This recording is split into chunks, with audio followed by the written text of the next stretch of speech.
City Matters.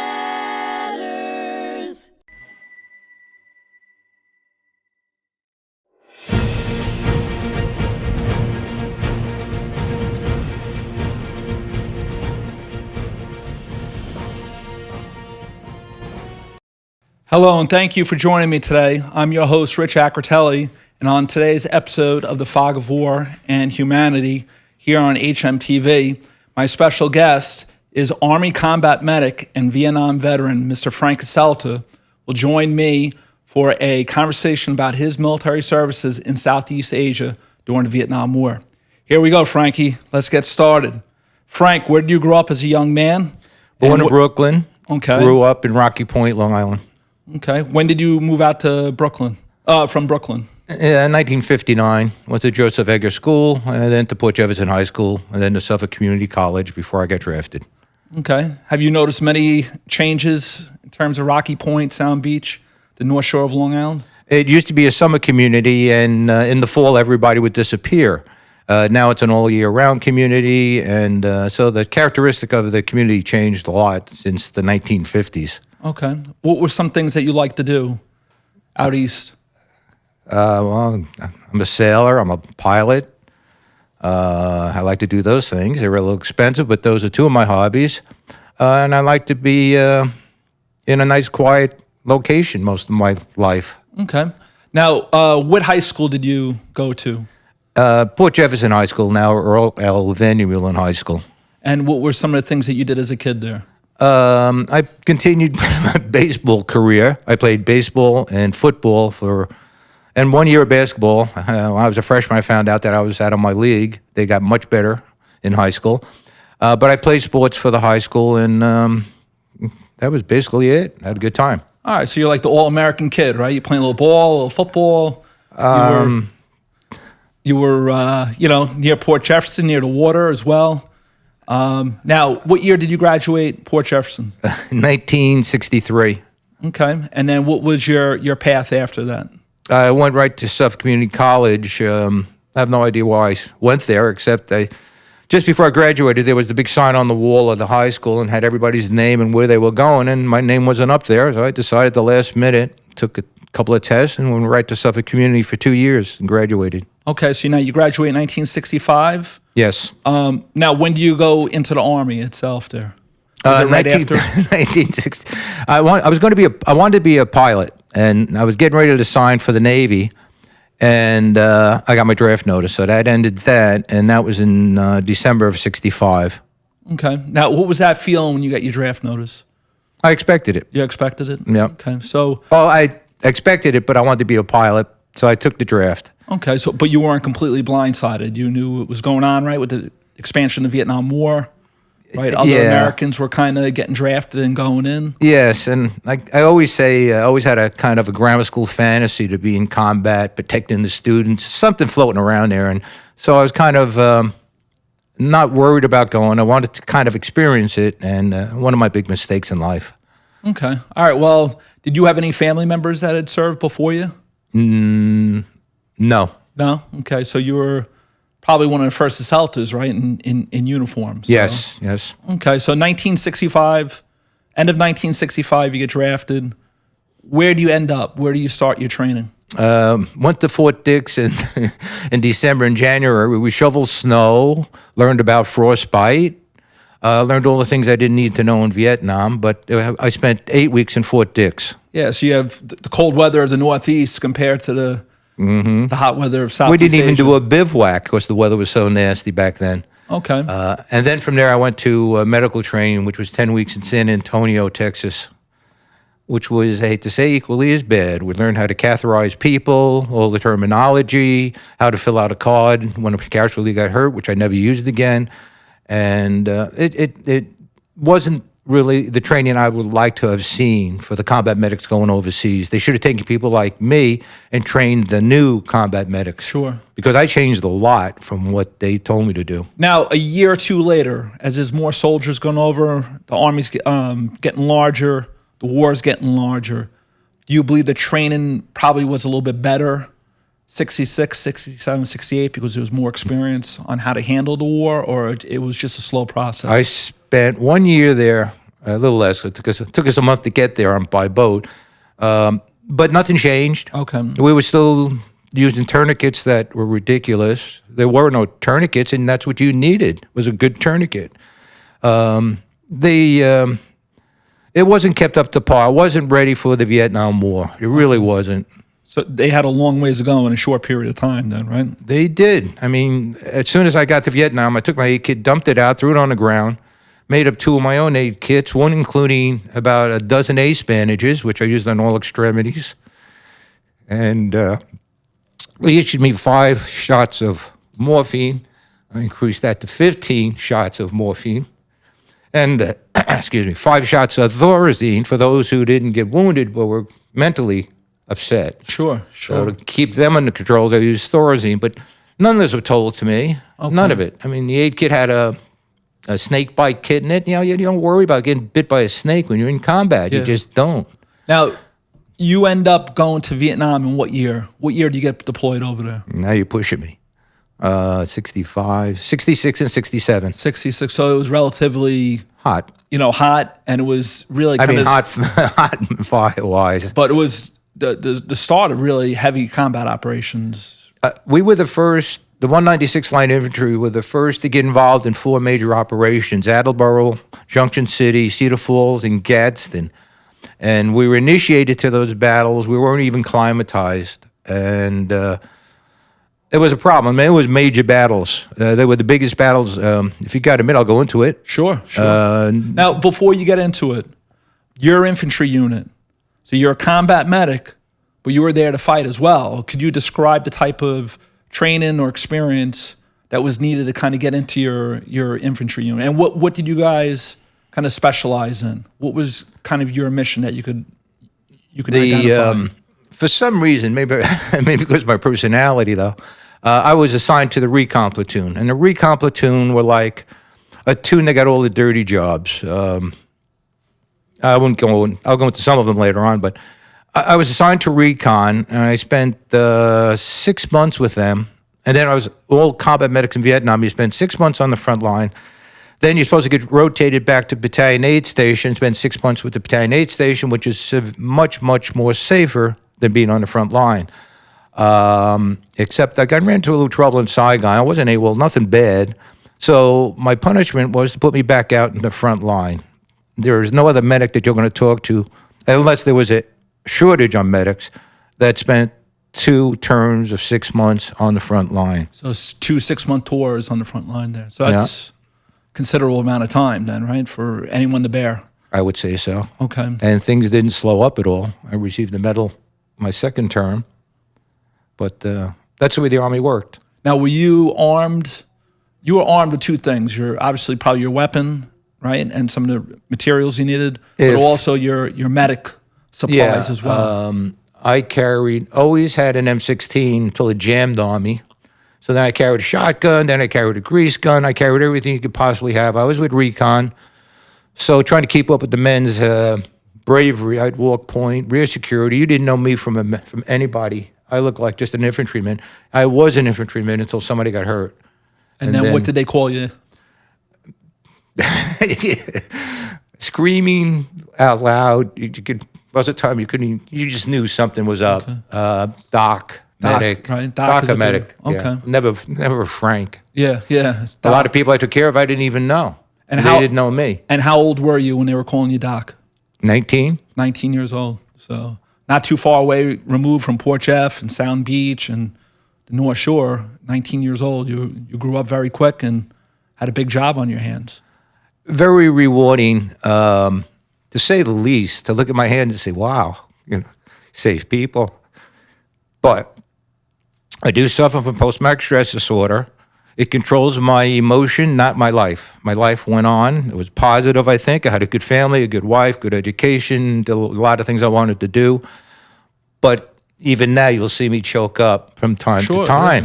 Yeah. And I was never a person who shed tears. I'm I guess, a factor of war. That's what happens. And you were a factor of the earliest part of it, too. Now, where did you serve in South Vietnam? Thanh Nang, for 6, 7 months, and then they moved the whole brigade up to Chu Lai. Tang Nang is, I always screw this up, it's west of Saigon and then north of Saigon. It's surrounded by the Cambodia border. And then they flew the whole brigade up to Chu Lai one night. That's 3,000 men and all the equipment. Up to Chu Lai, which is south of Da Nang, south of the DMZ. Now, did you work with the air cav a lot? Was that your mean? That was the one story I was going to get into before. In Junction City, our unit, not my floor of the 31st of the 196th Light Infantry, but a second of the 1st, I believe, was given an order, search and destroy order, and they came right up to a major headquarters of the enemy. They had 4,000 men. Our unit had 300 or 400. Before it was over, we had 20,000 men to their 4,000. This all came out in the computer. They had plans to attack my base camp, Vietnamese base camp, and one other base camp with their 4,000 men. They were stashing up their rice to build up for the big offensive, and we broke their plans up. So after being in the field for a couple of weeks in combat, we, recon, came back to get cleaned up and arrest. Their commander decided, since we ruined their plans, to drop 110 mortar rounds on my base camp, of which I was trying to get cleaned up and rest. Sure. Can't get away from it. So what happened because of that, the enemy would go to the farmers and get rice allocations, and then the farmers would deliver the rice to a certain location. I mean, by the time we got through Junction City, there was a pile of rice must have been 20 feet up. Now, the enemy would be the NVA, North Vietnamese Army, and the Viet Cong, or the enemy. We fought mostly the Viet Cong, but in Junction City and those big operations, the regulars were there as well, fully geared enemy. But I mean, I was always seemed to be on the short end of the stick. I thought we really got messed up, but in the computer, they said we hit them so hard. It was our firepower. Our firepower was so important. I wouldn't be here. What firepower? Like artillery Helicopters fire? and artillery. But with that came 30% of my friendly force casualties, because we're always so close in close quarter combat. We would take casualties, and there were mistakes made. In Junction City, the first mistake they made, they dropped 5 artillery rounds within meters of me. Yeah. Took out 4 of my recon people. On a silly error. I don't know what happened. Some people say the gentleman was drunk. Some people say they gave him the wrong coordinates. It didn't matter. It's a war game. Yeah. Shit happens in war. Yeah. So that was a way to wake up real quick. Now, where do you go after that battle? It's a heavy battle. You're out in the field. Do they give you any R&R after that, or do they just send you somewhere else, or do you stay behind and help some of the wounded get out of there? We'd go from those 4 major operations kind of went one right into another one. So we'd go out into combat for a week or two, come back in, get cleaned up, go back out into combat for a week or two, and it was always a different thing: a blocking position, a flank security. Recon got involved looking for anti-aircraft guns in Cambodia. I mean, we were being recon. We had a reputation. Yeah. But one of the things I got to bring up, I probably shouldn't, but I went on a lot of night ambushes, platoon size and squad size ambushes. I prefer the platoon size ambush. You had 2 to a location, so one guy could keep the other guy awake.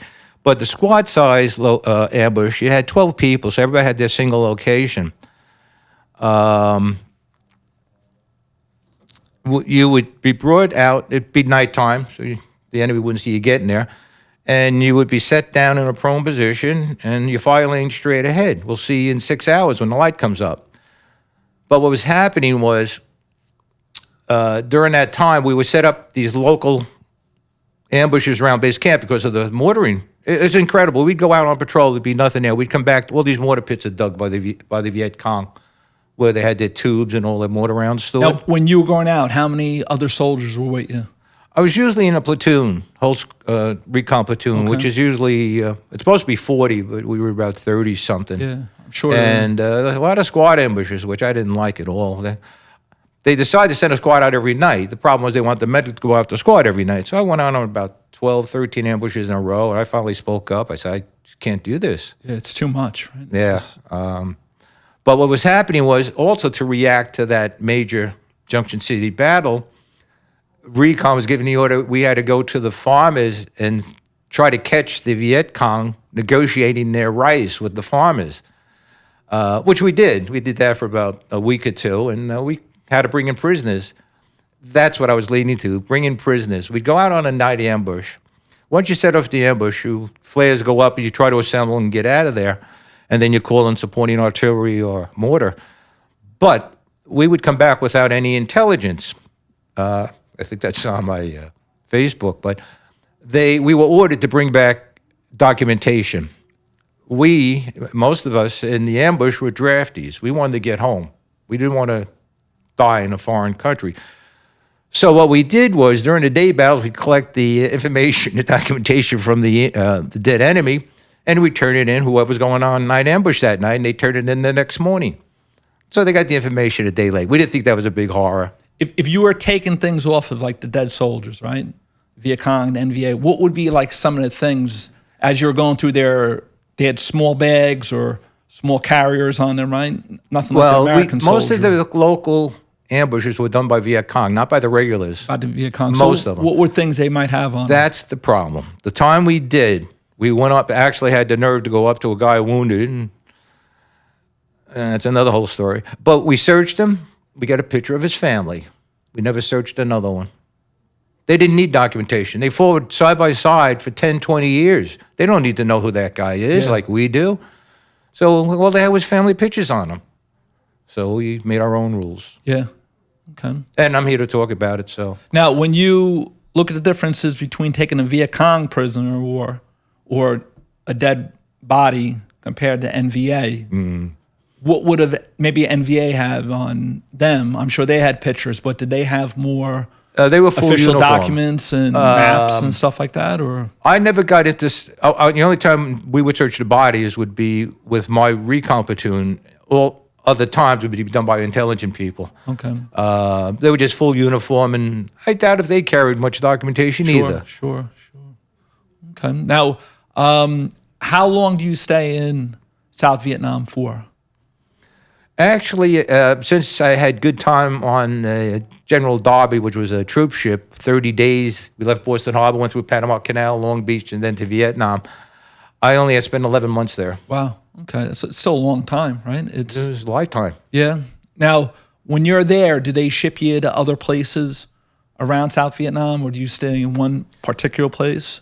We had a base camp in Tang Nang, and I had a base camp in Chu Lai. But you very rarely spent any time there. You're always out on a mission. You're always out in the field. Very rarely would you ever hang out. And the few times we had a couple of days off in base camp in Tang Nang, we'd put up barbed wire or something like that. But did they ever have any medics, any newer medics that they brought in where you would work with them, or they would go out on a mission with you?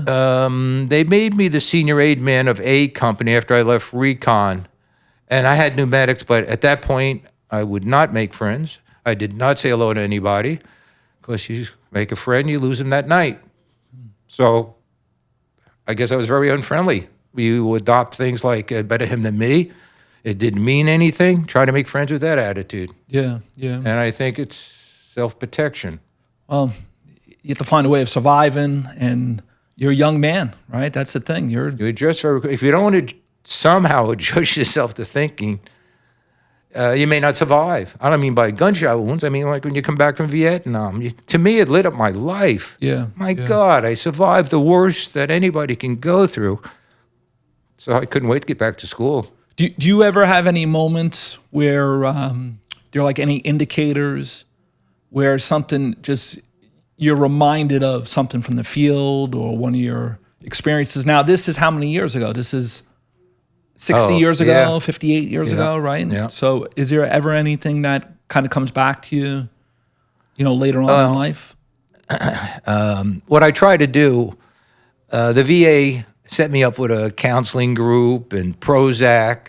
Prozac just gave me dry mouth. I stopped that garbage. And the counseling group, I just didn't want to hear the stories for whatever reason. So I was kind of self-disciplined. Yeah. And I think I did okay. I had a good family and a good, experience. But everything could remind me of Vietnam. Yeah. I find out with post-traumatic stress disorder, if you avoid situations like this and forget about the group counseling, if you don't, I'm surprised you even got involved in the VFW. Sure. Sure. If I didn't get involved in these things, I don't think of those kind of things. Yeah. But you have a sense of camaraderie, right? You have a sense with the other guys and women that are in the VFW, and everyone has different experiences, but I feel a little more attached with the 5K. The 5K is for post-traumatic stress disorder through the Joseph Dwyer Project treatment.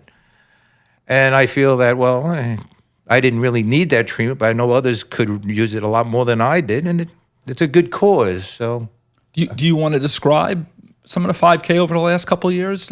It's grown slowly, but we've improved it year after year. It's a lot of fun. I mean, this year I think we're going to have the best show. I've been talking to a lot of people. Now, where is it run? It starts at the Rocky Point High School, May 31st, which is a Saturday at 10 o'clock in the morning. You can visit our site on Strong Island, right? StrongIslandRunningClub.com, and it gives you all the information.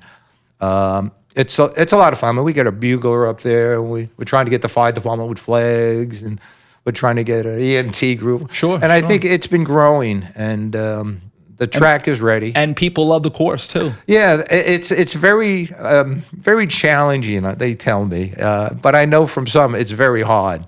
And we have a mixture of professional cross-country people, and we got people like my granddaughter. Sure.